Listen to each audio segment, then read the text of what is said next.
mga kapitbahay. Ito po yung ulam ng aking baby dogs. Chicken breast. Ito yung kaprevis na binigay sa akin ng Tom Petchat. Isang vitamins. Ito po. Ito po, magaling po tayo para pakainin yung ating baby. Yan po, himahimayin ko yung ating ito po yung ito. Tapos ito himahimayin ko. Pasensya na kayo sa plato, basag kasi. Pero may plato po yan siya mga kapitbahay. Pag umaalis kami may sarili yan siya. Ito sa bahay lang kasi kami. Pero ito, hinuhugasan ko ito pagkatapos yung kumain. Ayaw ko talaga sa aso.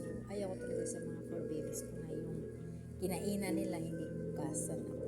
Pagkatapos hugas agad. Kaya pasensya na kayo sa plato niya. Basag-basag na tapunan kasi niya. Pero may plato siyang sarili talaga mga kapitbahay.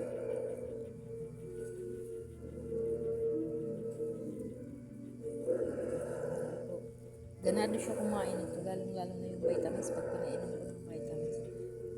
Yan. Kaya dahil check out na kayo mga kapitlover dyan sa Yellow Basket. Dahil sa Tom Petchat.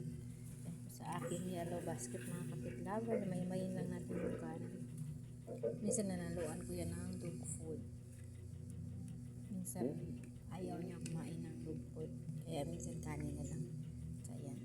Yung chicken breast galing po sa Tom Petchat. Iyan po ang paprevis sa amin yung dumating yung vitamin 10 piraso po ang paprevis.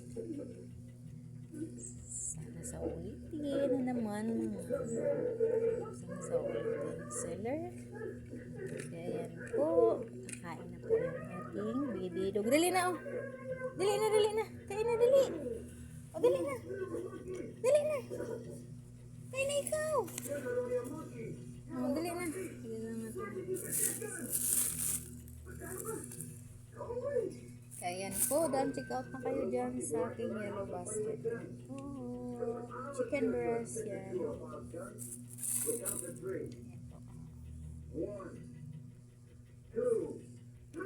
Dali na. Kain na ikaw.